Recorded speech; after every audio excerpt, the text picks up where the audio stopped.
అందరికీ నమస్కారం. అన్నాస్ కిచెన్కి స్వాగతం సుస్వాగతం. ఈరోజు మనం చిక్కుడు గింజల ఆనియన్ ఫ్రై ఎలా చేయాలో వీడియోలో తప్పకుండా చూడండి.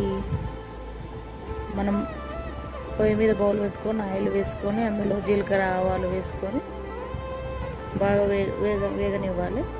తర్వాత బాగా కలుపుకొని ఈ చిక్కుడు గింజల ఫ్రై చాలా టేస్టీగా ఉంటుంది. ఇలా చేసి చూడండి. మనం జీలకర్ర ఆవాలు వేగాక ఆనియన్స్ వేసుకొని మంచిగా కొంచెం ఒక 2 స్పూన్ల సాల్ట్ వేసుకొని కలుపుకోవాలి. అవి బ్రౌన్ కలర్ వచ్చే వరకు వేగనివ్వాలి. ఈ చిక్కుడు గింజల ఫ్రైకి ఆనియన్ బ్రౌన్ కలర్ వచ్చి వేగితే బాగుంటాయి. కొంచెం కరివేపాకు కూడా వేసుకొని మంచిగా కలుపుకోవాలి. ఆనియన్ వేగాక కొంచెం పసుపు, అల్లం వెల్లుల్లి పేస్ట్ వేసుకొని బాగా కలుపుకోవాలి. ఈ చిక్కుడు గింజల ఫ్రైకి ఆనియన్ బ్రౌన్ కలర్ వస్తే చాలా టేస్ట్గా ఉంటుంది. మనకు 1 కప్పు చిక్కుడు గింజలు వేసుకొని బాగా ఫ్రై చేసుకోవాలి. బాగా కలుపుకొని అవి ఈ ఆనియన్లోనే ఈ ఉన్న ఆయిల్లో ఆనియన్లోనే మంచిగా వేగనివ్వాలి.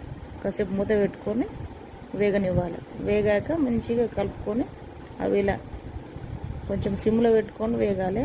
అవి మనకు లోపల గింజ మొత్తం ఉడకాలి కదా, మంచిగా ఫ్రై అయ్యేటట్టు కలుపుకోవాలి. తర్వాత కొంచెం కొత్తిమీర వేసుకొని మూత పెట్టాలి.